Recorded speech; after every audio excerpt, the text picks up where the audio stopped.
मधु करेले की सब्जी बनाती है और अपनी सास अनीता के पास लेकर जाती है। अनीता जैसे ही करेले की सब्जी देखती है तो वो मुंह बनाने लगती है और अपनी बहू से कहती है, बहू ये क्या है? तूने करेले क्यों बनाए हैं? मुझे करेले बिल्कुल भी अच्छे नहीं लगते। मैं नहीं खाने वाली करेले। तुम मेरे लिए कुछ अच्छा और बना दो या फिर बाहर से पिज्जा मंगवा दे। मुझे पिज्जा बहुत अच्छा लगता है, मैं वही खा लूंगी। आप हर बात में नखरे क्यों दिखाती रहती हो? अरे मैंने आपके लिए ही करेले बनाए हैं क्योंकि आजकल आपकी तबीयत खराब रहती है और आप है कि पिज्जा की रट लगा कर बैठी है। चुपचाप से करेले खा लो वरना ये भी नहीं दूंगी। पिज्जा आपके लिए अच्छा नहीं है बिल्कुल भी। बहू तू भूल रही है क्या? मैं तेरी सास हूँ, ना कि तू मेरी सास है। मुझे अगर नहीं खाना तो तू मेरे साथ जबरदस्ती क्यों कर रही है? मैं कोई नखरे नहीं कर रही हूँ। अगर नखरे कर भी रही हो तो तुम्हें मेरे नखरे उठाने पड़ेंगे। उम्र में भी मैं तुमसे बड़ी हूँ और तुझसे ओहदे में भी बड़ी हूँ। आई बात समझ में? माँ जी अब बड़ी है तो क्या इस बात का फायदा उठाएंगी? अरे मैं आपके लिए बड़ी थोड़ी ना होना चाहती हूँ। मैं तो चाहती हूँ कि आप जिंदगी भर तंदुरुस्त रहे, आपको कोई दिक्कत परेशानी ना हो। लेकिन आपको भी दिक्कत परेशानी को दूर करने के लिए सेहत वाली चीजें खानी पड़ेंगी, ना कि उन चीजों को खाना है जिनसे आपकी सेहत बिगड़े। आप भी बच्चों की तरह नखरे करती रहती है, जब देखो जिद करके बैठ जाती है। अच्छी बात नहीं होती इतनी जिद करना। मैंने करेले आपके लिए ही बनाए हैं बड़े प्यार से, आप खा लीजिए, सच में आपको अच्छे लगेंगे। मैंने भी तुझे एक ही बार में बोल दिया है कि मुझे नहीं खाना है। मैं नहीं खाऊंगी करेले की सब्जी। अगर तुझे मेरी बात नहीं माननी है तो मत मान। मेरे पास भी फोन है, मेरे पास भी पैसे हैं, मैं बाहर से पिज्जा मंगवा सकती हूँ। आप भी ना माँ जी सच में हद करती हो। अरे परेशान कर देती है। आप एक दिन अगर करेला खा लेंगी तो क्या हो जाएगा? इतने नखरे करना अच्छी बात नहीं है माँ जी। मैं आपकी बहू हूँ, अपनी बहू की सुन लीजिए। पिज्जा मतलब पिज्जा है। अगर तुझे सुनाई नहीं दे रहा है तो तू मुझे पहले ही बता दे, मैं तेरा इलाज ही करवा दूंगी ताकि बाद में तो हमेशा ही मुझे पिज्जा खिला सके। अब तो खुद पिज्जा लिया, वरना मेरे से बात करने की कोई जरूरत नहीं है और ना ही कोई फायदा। और ये बात भी तू बहुत अच्छे से जानती है। मधु को अपनी सास के नखरों के आगे हार माननी पड़ती क्योंकि अनीता कुछ न कुछ वजह से हमेशा ही नखरे दिखा दिया करती। मधु को काफी बार अनीता की वजह से झुकना भी पड़ता। ऐसे ही दिन निकल रहे थे। अनीता के नखरे तो दिन प्रतिदिन बढ़ते ही जा रहे थे। मधु भी अब काफी परेशान हो चुकी थी। कुछ दिनों बाद मधु अपने पति अमन के साथ बाहर घूमने जा रही होती है। तभी अनीता उन्हें रोकते हुए कहती है, अरे अरे, कहाँ जा रहे हो तुम दोनों? मुझे किसी ने बताया क्यों नहीं कि हम कहीं जा रहे हैं? अच्छा चलो बताओ कहाँ जा रहे हो, मैं भी जल्दी से तैयार होकर आती हूँ, फिर हम सब साथ में चलेंगे। माँ जी आप नहीं जा सकती। वो क्या है ना, आज मेरी और अमन की सालगिरह है तो आज हम दोनों बाहर कैंडल लाइट डिनर के लिए जा रहे हैं। आज हम दोनों थोड़ा समय एक साथ बिताना चाहते हैं तो इसीलिए आप घर पर रहो। मैंने आपके लिए खाना बना दिया है, आप खाना खा लीजिएगा, ठीक है? अच्छा तो तुम दोनों की शादी का दिन है आज? ये तो बहुत खुशी की बात है ना, फिर तो मेरा जाना बनता है। आखिर तुम दोनों की शादी के पीछे सबसे बड़ा हाथ तो मेरा ही है, क्योंकि तुम दोनों की शादी तो मैंने ही करवाई है। तो मैं भी चलती हूँ ना, मुझे बस थोड़ा सा टाइम दो, मैं अभी तैयार होकर आती हूँ। माँ आप भी कहाँ हम दोनों के बीच में कबाब की हड्डी बन के जाओगी? अरे हम ज्यादा दूर थोड़ी जा रहे हैं, बस यही पास के रेस्टोरेंट में जा रहे हैं, खाना वाना खाएंगे, थोड़ा साथ समय बिताएंगे और घर वापस आ जाएंगे। और वैसे भी आप तो जल्दी सो जाती हो ना, तो वहाँ जाओगी तो सो नहीं पाओगी, तो क्या ही जाने का फायदा है। अगर तुम दोनों मुझे अपने साथ नहीं लेकर जाओगे तो मैं ना ही खाना खाऊंगी और ना ही सोऊंगी। अरे मैं तुम्हारी माँ हूँ, मुझे भी तो जाने का हक है। तुम दोनों की शादी हो गई है, तुम दोनों एक दूसरे के साथ समय बिताना चाहते हो साथ में, तो मुझे भी ले जाओ ना, मुझे भी तो बिताना है तुम लोगों के साथ समय। आखिर तुम दोनों मेरे बच्चे ही तो हो। अमन माँ जी को समझाने का कोई फायदा नहीं है, हम लेकर ही चलते हैं माँ जी को, वरना माँ जी ऐसे ही नखरे दिखाते रहेंगे और हम जा भी नहीं पाएंगे। लेट होने से तो अच्छा है कि माँ जी को साथ ही ले चले। अनीता अपने बच्चों के बीच उनके साथ ही चली जाती है और ये सब करने में उसे बड़ा मजा आता है क्योंकि अनीता के नखरों के आगे कोई नहीं टिक पाता और हर बार सबको हारना ही पड़ता है। लेकिन अब ये बात बिल्कुल परेशान करने वाली थी क्योंकि उसके नखरों की वजह से उसके बहू बेटे भी बहुत परेशान थे। कुछ दिनों बाद अनीता की पड़ोसन विमला आती है। विमला अनीता से कहती है, अरे सुनीता, मैंने सुना है पास के नुक्कड़ पे ना वड़ा पाव की ना दुकान खुली है, वो भी नई नई खुली है, चल ना खा के आते हैं। वैसे भी ना हम दोनों को बाहर गए हुए बहुत दिन हो गए हैं, इसी बहाने हम दोनों का घूमना भी हो जाएगा। ये तो बिल्कुल सही कहा तूने। मैं भी घर पर बैठे बैठे बोर ही हो रही थी।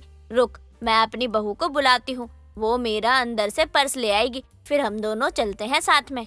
अनीता अपनी बहू को बुलाती है और अपनी बहू से कहती है, अरे बहू, जरा अलमारी से मेरा पर्स तो ले आ। वो क्या है ना, आज मैं विमला के साथ जा रही हूँ नुक्कड़ पर एक बड़ा पाव लेने। नई दुकान लगाई है तो हम दोनों वहाँ पर बड़ा पाव खाने जा रहे हैं। माँ जी हद हो गई है, सुबह से आपको दस्त लगे हुए हैं, बार बार पेट खाली करने जा रही हो और बोल रही हो कि आपको वड़ा पाव खाना है। थोड़ी देर के लिए आराम क्या मिला? आप तो अपने दस्त भूल गई। आपको कहीं नहीं जाना, आप आराम से घर पर बैठो। मैंने आपके लिए खिचड़ी बनाई है, आपको वही खानी पड़ेगी। बड़ी आई वड़ा पाव खाने वाली, खुद के बारे में तो सोचा नहीं जाता और हमें परेशानी देती रहती है। अरे नहीं नहीं, तुझे तो दस्त लगी है और तू वड़ा पाव खाने जा रही है? तू पागल है क्या? थोड़ा आराम कर, वैसे भी ना हम शहर में रहते हैं, 1-2 दिन के बाद खा लेंगे। नहीं, मुझे तो अभी के अभी खाना है बड़ा पाव। एक काम कर विमला, मैं जाती नहीं हूँ, तू ही मेरे लिए लेकर आ जा। नहीं माँ जी, ना ही आप यहाँ पर और ना ही दुकान में जाकर खाओगी। अपनी हालत देखी थी कुछ देर पहले, हम सबको डरा दिया था आपने और अब कह रही हो कि वड़ा पाव खाना है। माँ जी प्लीज, बहुत ही प्यार से और शांत दिमाग से समझा रही हूँ, ये वड़ा पाव की जिद छोड़ दो। तू मेरे आगे बोल तो ऐसे रही है जैसे मैं तेरी बात 1 ही मिनट में मान जाऊंगी। तू जानती नहीं है मेरे नखरे कितने हाई लेवल के हैं। तेरे ससुर जी ने भी मेरे बहुत नखरे सहे हैं, अब तू आई है मेरे नखरे कम करने। शांति से समझा रही हूँ तो समझ जा, वरना तेरे लिए ही दिक्कत हो जाएगी। विमला चल, बड़ा पाव खाते हैं। अनीता तो अपनी बहू को ही करारा जवाब देकर वहाँ से चली जाती है। मधु अब सच में परेशान हो गई थी क्योंकि पानी उसके सर से ऊपर चला गया था। इसलिए मधु ये सारी बात अपने पति को बता देती है। अमन भी अपनी माँ को जानता था, इसलिए वो भी मधु की बात मान लेता है। कुछ दिनों बाद दोनों सारा सामान पैक करके कमरे से बाहर आते हैं। ये देखकर अनीता अपने बहू बेटे से कहती है, तुम दोनों ने अपना सामान क्यों ले रखा है? कहीं जा रहे हो क्या तुम दोनों? हाँ, अब हम ये घर छोड़कर जा रहे हैं। क्यों? अरे कहाँ जाओगे तुम दोनों? और मुझे किसी ने कुछ बताया क्यों नहीं? क्योंकि आपके नखरे खत्म नहीं होते ना, इसीलिए अब यहाँ अकेले ही नखरे दिखाते रहिएगा, क्योंकि हम तो चले यहाँ से। मधु और अमन दोनों ही कुछ दिनों के लिए वहाँ से चले जाते हैं। अनीता अब खुद पर खुद ही लाइन पर आ जाती है और आगे से नखरे नहीं दिखाती, जिसके बाद अमन और मधु भी वापस आ जाते हैं।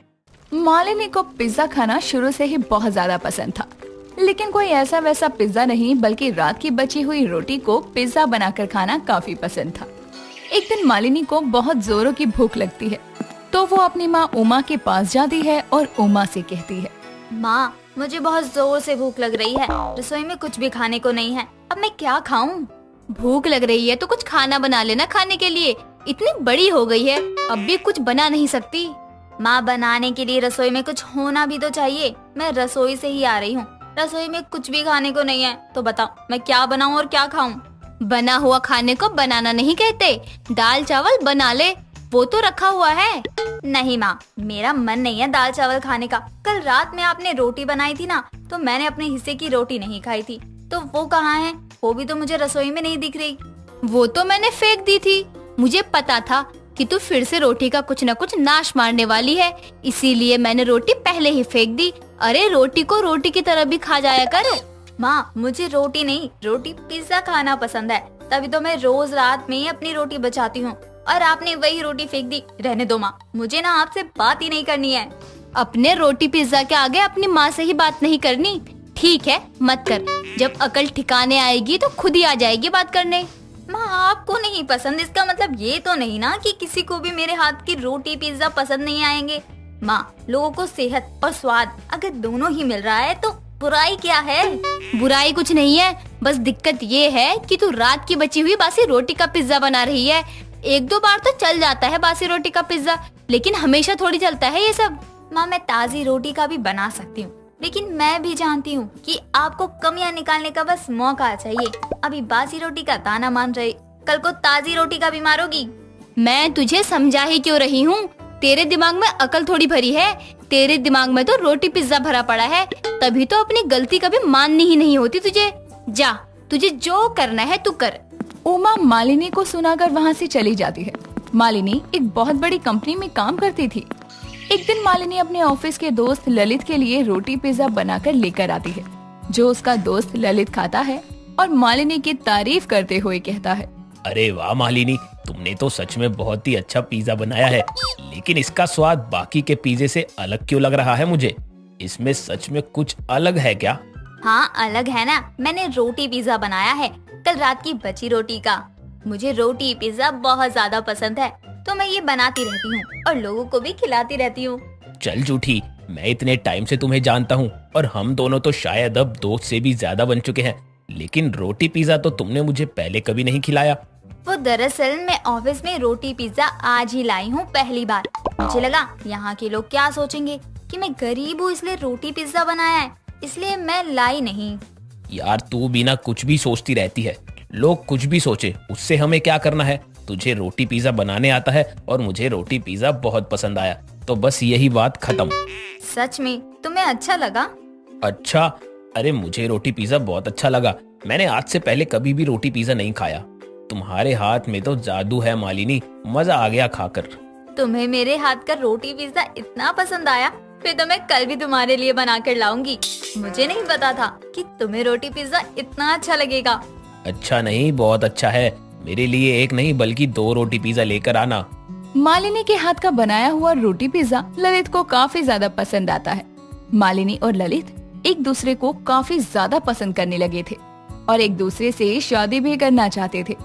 लेकिन जब वो दोनों अपना एक अलग अलग काम शुरू कर देते हैं और एक दूसरे से अपने प्यार का इजहार भी कर देते हैं, साथ ही घर वालों की रजामंदी से ललित और मालिनी की शादी भी हो जाती है, तो शादी के अगले ही दिन पड़ोस की भावना के छोटे बच्चे पिंटू और पूर्वी आई थी, जिन्हें देखकर मालिनी की सास माला मालिनी को बुलाती है और कहती है, बहू देख तो भावना के बच्चे आए हैं, इनके लिए कुछ अच्छा सा खाने को बना दे। माँ जी, मैं बच्चों के लिए रोटी पिज्जा बना दूं? इनको बहुत पसंद आएगा। नहीं बहू, ये पिज्जा वगैरह रहने दे, वैसे भी आजकल के बच्चे बाहर का ही खाते रहते हैं, तो कुछ अच्छा बना दे जो इनकी सेहत को भी लगे। माँ जी, मैं इनकी सेहत के लिए अच्छा ही बनाऊंगी, जो स्वाद में भी अच्छा हो। रोटी पिज्जा। मालिनी रोटी पिज्जा बनाकर लाती है और बच्चों को देती है। जैसे ही पिंटू और पूर्वी पिज्जा खाते हैं तो पूर्वी मजे से कहती है, आंटी क्या पिज्जा बनाया, बहुत अच्छा है। आंटी, अभी जो आपने बनाया ना, क्या वो आप मेरी मम्मी को बनाना सिखा दोगी? वो क्या है ना, हमारी मम्मी को कुछ नहीं आता है, जब देखो कलेला टिंडा बना देती है। आंटी, आप ना मेरी मम्मी को जरूर सिखा देना, वरना मैं आपसे बात नहीं करूँगा। बच्चे मन के कितने सच्चे होते हैं, इनके मन में जो कुछ भी आता है ये लोग बेझिझक होकर बोल देते हैं। बच्चों की बातें सुनकर वहाँ का माहौल काफी हंसी मजाक वाला हो जाता है। अगले ही दिन उन बच्चों की मम्मी भावना आती है और चिल्लाते हुए मालिनी और माला को बुलाती है। जैसे ही वो दोनों आते हैं तो भावना गुस्से में मुंह बनाती है और कहती है, अरे माला आंटी, ये आपकी बहू ने मेरी बच्ची को क्या खिला दिया? जब से मेरे बच्चे यहाँ पिज्जा खाकर गए हैं, तब से तो मेरे हाथ का खाना ही नहीं खा रहे हैं। मेरी बहू ने तो रोटी पिज्जा बनाया था, जो सेहत के लिए भी अच्छा था, उसमें सब्जियां भी कई थी। मैं तो खुद हैरान हो गई कि बच्चों को ये सब भी पसंद आ सकता है। आंटी जी, लेकिन अब मैं क्या करूं? मेरे बच्चों ने तो रोटी पिज्जा ही खाने की जिद पकड़ ली है और ये मुझे बनाना नहीं आता, तभी तो मैं इतनी परेशान हो रही हूँ ना। तो इसमें कौन सी बड़ी बात है, ये तो मालिनी बहू सिखा ही देगी। क्यों मालिनी बहू? और नहीं तो क्या माँ जी, मैं सिखा भी दूंगी और खिलाऊंगी भी रोटी पिज्जा। अब तो मुझे भी रोटी पिज्जा खाने का मन हो रहा है। मैं भी तो देखूं कि जिसकी आप सब लोग इतनी ज्यादा तारीफ कर रहे हो, वो खाने में है कैसा? अच्छा है भी, या आप लोग बस ऐसे ही हवा में बातें कर रहे हो? मालिनी रसोई में भावना को लेकर जाती है और रोटी पिज्जा बनाने लगती है।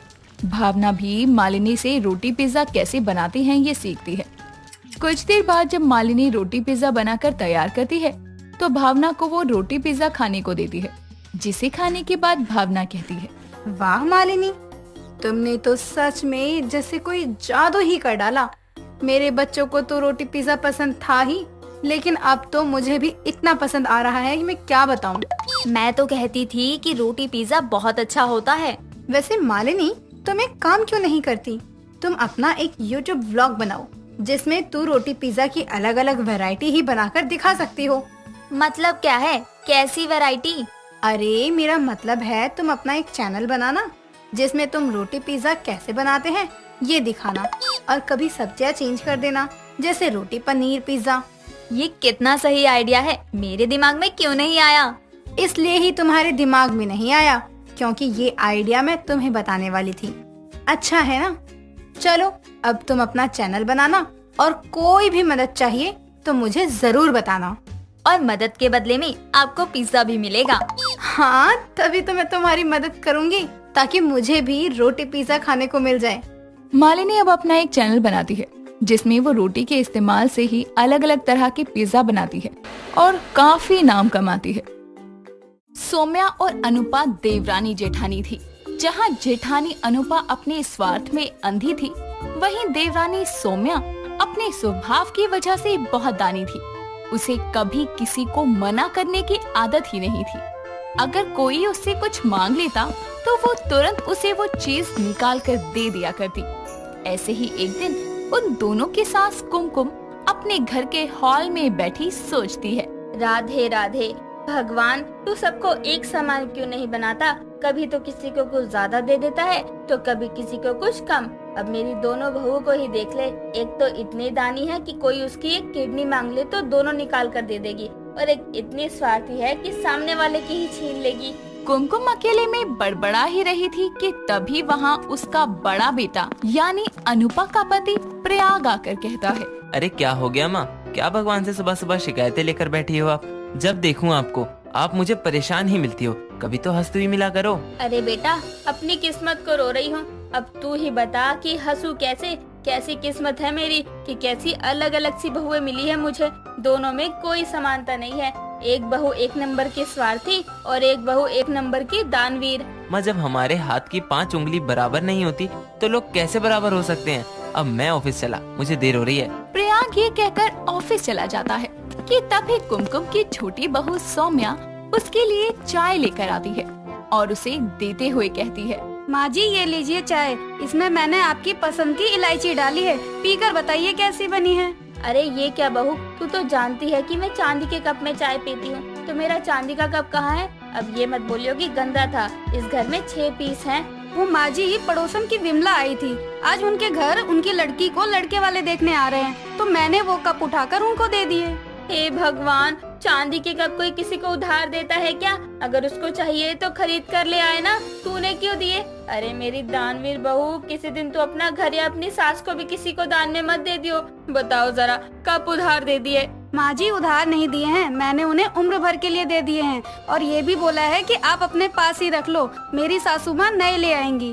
कुमकुम समझ जाती है सौम्या को समझाना बेकार है और वो चली जाती है और अपने घर के कामों में अपना मन बहला लेती है। वक्त बीतता है और एक दिन सौम्या अनुपा के कमरे में जाकर कहती है, दीदी मुझे मेरी फ्रेंड के हल्दी फंक्शन में जाना है और थीम है कि पीला पहनना है, पर मुझ पर पीला सूट और साड़ी है नहीं। आपके पास हो तो आप मुझे कोई दिखा दो। ना बाबा ना, वो साड़ी मैं अपने मायके से लेकर आई थी, अगर तूने खराब कर दी तो मेरा क्या होगा? वैसे भी हल्दी का दाग नहीं जाता। दीदी मेरे पास टाइम नहीं है कि मैं साड़ी लेकर आऊं, और ब्लाउज भी नहीं मिलेगा। आप मुझे दे दो, अगर उस पर कोई दाग लगा तो मैं उस साड़ी के पैसे दे दूंगी। वाह, इसमें तो मेरा ही स्वार्थ है। वैसे भी मैंने ये साड़ी 3 बार पहन ली है।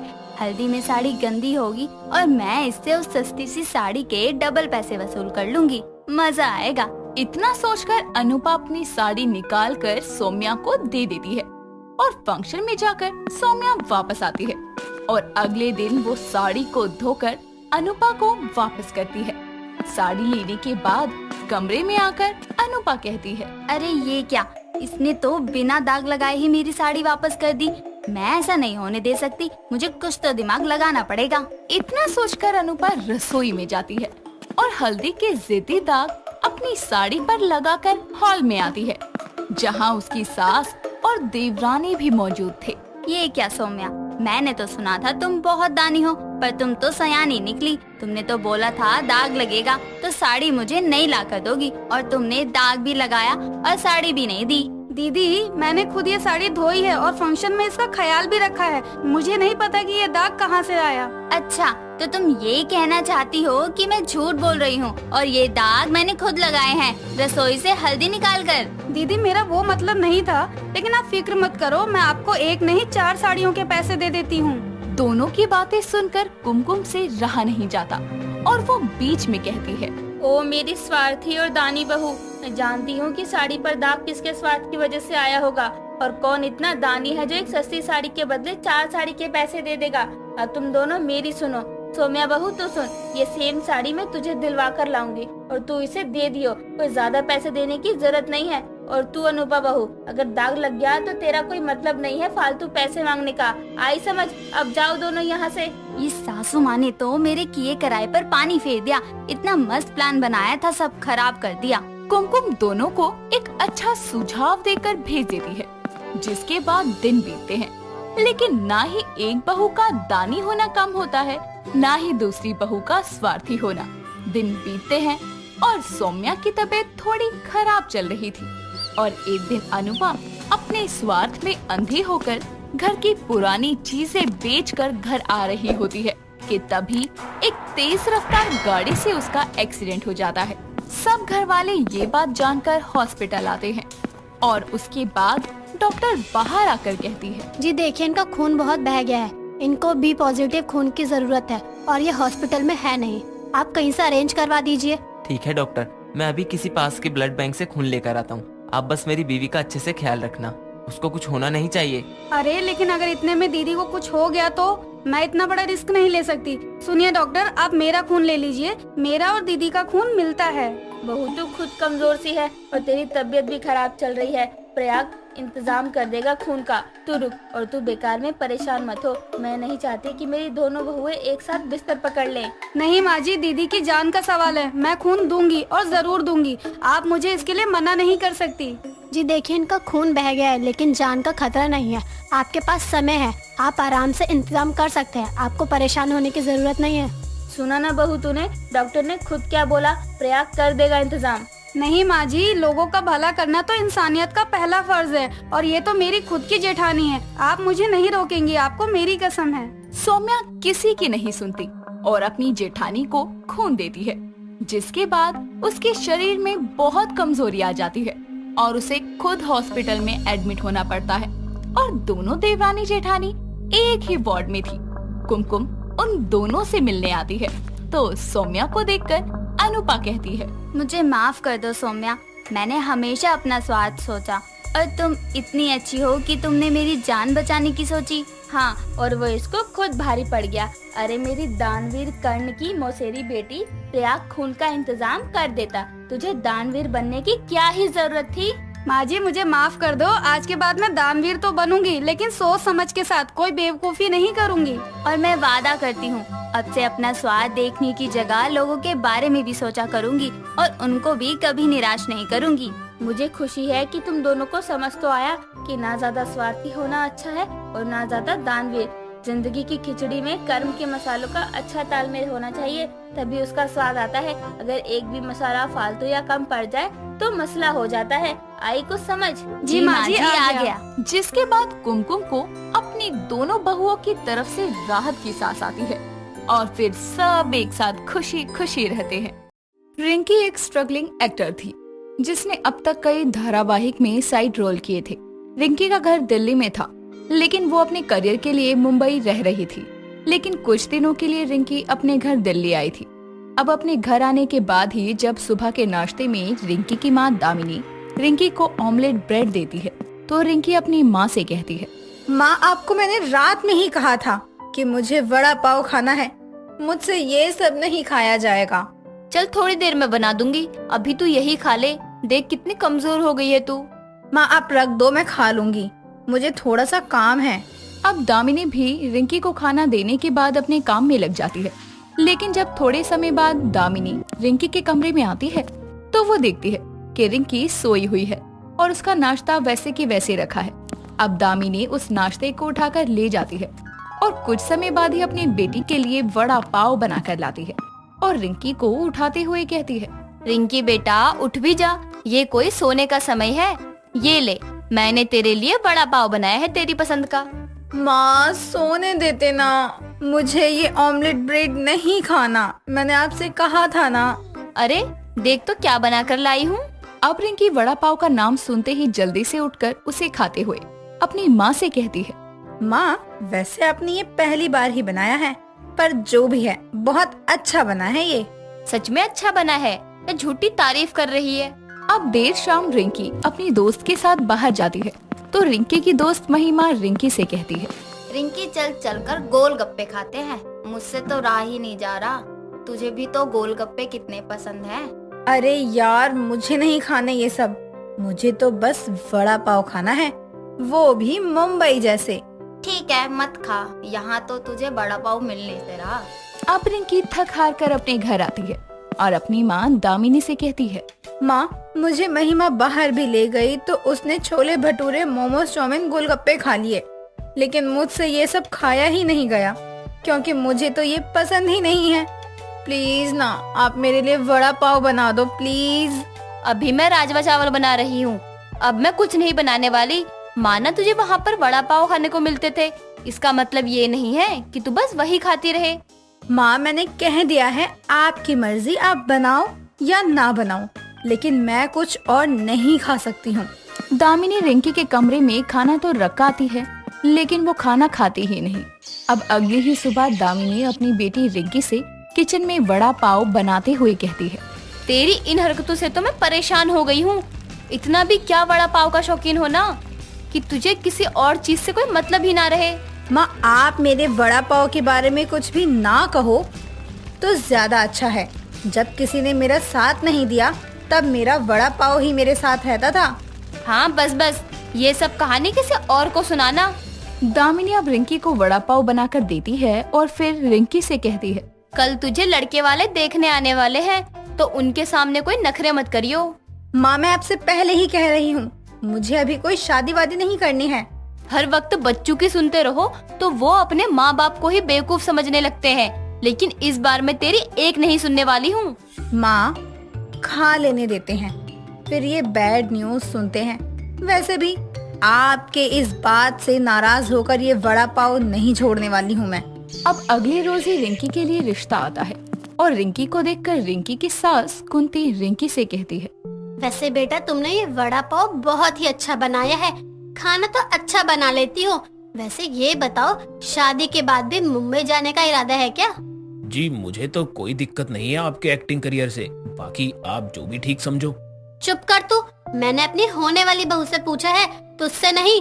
जी जैसा आपको ठीक लगे, आप घर में रखना चाहें या मेरे करियर पर मुझे ध्यान देने के लिए कहें। हाय हाय दामिनी जी, आपकी बेटी तो बड़ी ही समझदार है। चलिए तो जल्दी ही डेट फिक्स करते हैं। अब कुछ समय बाद ही रिंकी की शादी राकेश से हो जाती है। अब रिंकी ससुराल जाती है और अपनी शादी के बाद पहले ही रसोई में वड़ा पाव बनाती है और जब कुंती रिंकी से कहती है, बहू खाना बन गया हो तो मुझे भी दे दे और खाने के साथ मीठा जरूर ले आइयो, मैं भी तो देखूं मेरी बहू ने खाने में क्या बनाया है। अब रिंकी अपनी सास के लिए खाना लेकर आती है। खाने तक तो ठीक था, लेकिन रिंकी मीठा बनाने की जगह वड़ा पाव बना देती है और अपनी सास को बड़े ही प्यार से कहती है, माँ जी मीठा तो हर घर में बनता है, लेकिन आप ये वड़ा पाव खाकर देखो, अपनी उंगलियां ना चाटते रह गए ना आप, फिर कहना। लेकिन बहू वो रस्म होती है। रिंकी अब सास को वड़ा पाव खिला ही रही होती है कि तभी विमला का आना होता है और वो सास बहू का ये प्यार देखकर कहती है, क्या बात है कुंती, सास बहू के इस प्यार को किसी की नजर न लगे। विमला देखना मेरी बहू ने क्या बनाया है, वड़ा पाव। अरे वाह क्या बात है, मैं भी एक दो टेस्ट कर ही लेती हूँ। अरे विमला आंटी रुको, ये ठंडा वड़ा पाव है, मैं 2 मिनट में गर्मा गर्म वड़ा पाव बना देती हूँ। अब थाली में रखे वड़ा पाव को रिंकी किचन में ले जाती है और खुद से ही कहती है, एक तो इतने कम वड़ा पाव बनाए हैं, ऊपर से अब ये आंटी भी आ गई है खाने के लिए। अगर इसने 2-3 भी खाए तो मेरे लिए तो बचेगा ही नहीं। कुछ तो करना ही होगा, क्या करूं रिंकी कुछ सोच। अब बहुत ही सोचने विचारने के बाद रिंकी अपनी सास को तो वो वड़ा पाव देती ही है, लेकिन विमला को अलग ही प्लेट में वड़ा पाव देते हुए कहती है, माँ जी अब आप लोग खाइए, तब तक मैं कोई दूसरा काम कर लेती हूँ। विमला खा कर बता, मेरी बहू ने वड़ा पाव कैसे बनाया है? बने तो अच्छे हैं, लेकिन थोड़ा तीखा है। बहुत ही तीखा है ये तो, मुझसे नहीं खाया जाएगा कुंती। अरे मैं भी तो खा ही रही हूँ, मुझे तो नहीं लग रहा तीखा। विमला को वड़ा पाव इसीलिए भी तीखा लग रहा था क्योंकि रिंकी ने उसके वड़ा पाव में लाल मिर्च मिला के दी थी, जिसे खाने के बाद तो विमला की हालत ही खराब हो गई। लेकिन कुंती के वड़ा पाव नॉर्मल थे, इसीलिए उसे कुछ भी पता नहीं चला। तुम लोग ही जानो मेरी एक्टर बहू क्या खाती है क्या नहीं। तू रहने दे विमला, तुझसे नहीं होगा। कुंती तू मान ना मान, जरूर इसमें कुछ था। मेरा पेट गुड़गुड़ हो रहा है, चलती हूँ मैं। अब ये देखकर रिंकी खुद से कहती है, अब आएगा ना मजा। विमला आंटी, मैं और मेरा वड़ा पाव को हमसे कोई जुदा नहीं कर सकता। माँ जी को क्या कहा था कि बहू को सर पर मत चढ़ा, और खुद भी वड़ा पाव खाने बैठ गई। अब देर शाम जब रिंकी का पति राकेश ऑफिस से आता है तो वो भी अपनी बीवी के हाथों की बने वड़ा पाव की तारीफ करता है और कहता है, पता है माँ, आज ऑफिस में सबने रिंकी के बने वड़ा पाव की कितनी तारीफ की। मुझे भी बहुत पसंद आए बहू के हाथों के वड़ा पाव, और खाकर तो मानो मजा ही आ गया हो। रिंकी को तो उसके घर उसकी माँ दामिनी वड़ा पाव खाने के लिए रोकती थी क्योंकि वो वड़ा पाव के अलावा कुछ नहीं खाती थी, और यहाँ आकर तो ना सिर्फ खुद बल्कि वो अपनी सास को भी वड़ा पाव खाने की आदी बना देती है। अब अगली सुबह कुंती के घर विमला की एंट्री होती है। कुंती कहाँ है तू? तूने तो वो वड़ा पाव क्या खिलाया, मेरा पेट तो चालू हो गया है। कल से ही वॉशरूम में बैठी हूँ, कौन सी दुश्मनी निकाली है तूने? कैसी बातें कर रही है? जो वड़ा पाव तूने खाया वही मैंने भी खाया था। देख मैं तो बिल्कुल ठीक ठाक हूँ और अभी भी वड़ा पाव ही खा रही हूँ। खाएगी? आजा आजा। ना ना ना, मेरा तो पेट जवाब दे रहा है। चलती हूँ, ज्यादा समय तक रोक नहीं सकती। सतीश और मंजरी का एक लौता बेटा अनुज 3 साल बाद शहर से पढ़ाई करके घर लौटता है। उसे देख उसके गरीब माँ बाप की खुशी का ठिकाना नहीं रहता। मंजरी अनुज के सर को प्यार से सहलाकर कहती है, कितना समय लगा दियो तूने आने में। अरे तेरे बाबा हमेशा तुझे याद करते रहते थे। मैं भी आप दोनों को बहुत याद करता था। देखा मंजरी, मैं ना कहता था हमारा बेटा कभी नहीं बदलेगा। ये अब भी हमारा 3 साल पहले वाला अनुज ही है। बदला तो यहाँ भी नहीं कुछ बाबा, वही कच्चा मकान, पुराना लकड़ी का दरवाजा, माँ की रफू की साड़ी और आप दोनों का इस गरीबी में उतरा हुआ चेहरा। बेटा हमारी तो जिंदगी ही 2 वक्त की रोटी जुटाने में चली गई। थोड़ा बहुत बुढ़ापा बचा है, वो भी जैसे तैसे कट जाएगा। अरे बेटा बाहर काहे खड़ो है, अंदर चल, तुमको खाना देती हूँ। इतनी दूर का सफर तय करके आए है गो, चल आजा। तीनों घर के अंदर जाते हैं। सतीश एक गरीब किसान था जिसने अपने खेतों को बेचकर उन पैसों से अपने बेटे को पढ़ने के लिए शहर भेजा, जिसके बाद वो दूसरों के खेतों में मजदूरी का काम किया करता। गरीबी के कारण घर की हालत उजड़ी हुई थी, जिसके कारण 3 साल बाद जब उनका बेटा गांव लौटता है तो भी उसके घर की हालत वही रहती है। ये देखकर अनुज को अच्छा नहीं लगता। अगले दिन अनुज के पिता लौटा लिए अनुज से कहते हैं, अनुज बेटा चलो खेतों की तरफ। इतनी सुबह खेतों में? पर क्यों? और ये लोटा, इसका मतलब घर में अब तक टॉयलेट भी नहीं बनवाया आप लोगों ने? बेटा कहना का चाह रहा है तू? मंजरी ये शौचालय की बात कर रहा है। बेटा तेरे गरीब माँ बाप के सर पर छत ही बड़ी मुश्किल से है रही, और फिर शौचालय बनाने में जो खर्चा होगा वहाँ को इंतजाम कौन हो पाएगा? लेकिन गांव में औरों के घर में भी तो शौचालय है। अब हम तीनों में से किसी को ज्यादा दिक्कत हो जाए या फिर किसी की तबीयत ही खराब हो जाए तो क्या ये लोटा लेकर खेत तक जाने में भी हालत खराब नहीं हो जाएगी? घर में टॉयलेट होना बहुत जरूरी है, इसलिए घर के बाहर छोटा ही सही टॉयलेट तो अब बनेगा ही। वो तो ठीक है बेटा, लेकिन अभी तो खेत में चल, पेट में बुलबुले फूट रहे हैं। हाँ आ रहा हूँ, फिलहाल कोई चारा भी तो नहीं है। दोनों बाप बेटे लोटा लिए खेत की ओर निकल पड़ते हैं। कुछ दिनों बाद अनुज घर के बाहर एक छोटा सा टॉयलेट बनवाने के लिए मजदूर बुलवाता है, क्योंकि अब पढ़े लिखे होने के कारण अनुज गांव में ही एक अच्छी नौकरी करने लगा था। तो उसने घर की मरम्मत और घर के बाहर एक छोटा सा शौचालय बनवाया और उसमें इंग्लिश टॉयलेट फिट करवाया, जिसे देखकर उसके पिता कहते हैं, बेटा ये कैसा शौचालय बनवाए हो? ये तो काफी ऊंचा मालूम पड़ता है। बाबा ये इंग्लिश टॉयलेट है, शहर में सभी लोगों के घर में इंग्लिश टॉयलेट ही होता है। बात तो ठीक है बेटा, लेकिन ये शहर नहीं है, गांव है, और इस इंग्लिश टॉयलेट की क्या जरूरत थी? वो पड़ोस वाली कमला के घर जैसा लगा है, वैसे ही लगवा देता। काम तो इसमें भी वही होना है ना। हाँ माँ, लेकिन माँ जब शौचालय बन रहा है तो आरामदायक होना चाहिए ना। इंसान 10 मिनट के लिए दिन में 2 बार ही सही टॉयलेट जाता है, तो कम से कम वो 10 मिनट तो सुकून से गुजरने चाहिए ना। अरे अनुज के बाबा, जी लड़का का कह रहा है, जे शौचालय है कि कमरों नहीं जो आरामदायक बनवा रहो है। शांत रहो भगवान, जो कर रहा है ठीक ही कर रहा होगा। और अंग्रेजी टॉयलेट ही सही, अब बन गया है तो यही सही। गरीब के घर में इंग्लिश टॉयलेट, मुझे तो पता भी ना जाको इस्तेमाल कैसे करना है। उस गरीब के घर में इंग्लिश टॉयलेट तो आ गया था, लेकिन उसका इस्तेमाल कैसे कर, वो अनुज के अलावा किसी को नहीं आता था। गरीब के घर में इंग्लिश टॉयलेट बनने की बात पूरे गांव में फैल गई, लेकिन मंजरी फिर भी खेतों में ही जाया करती। एक दिन वो खेतों से लौट रही थी, तभी उसकी पड़ोसनी उसे टोकते हुए कहती है, अरे मंजरी बहन, पूरे गांव में हल्ला है कि तुम गरीब के घर में इंग्लिश टॉयलेट बना है और तुम हो के लोटा लेकर खेतन से आ रही हो। लगता है इंग्लिश टॉयलेट मंजरी बहन को रास ना आया।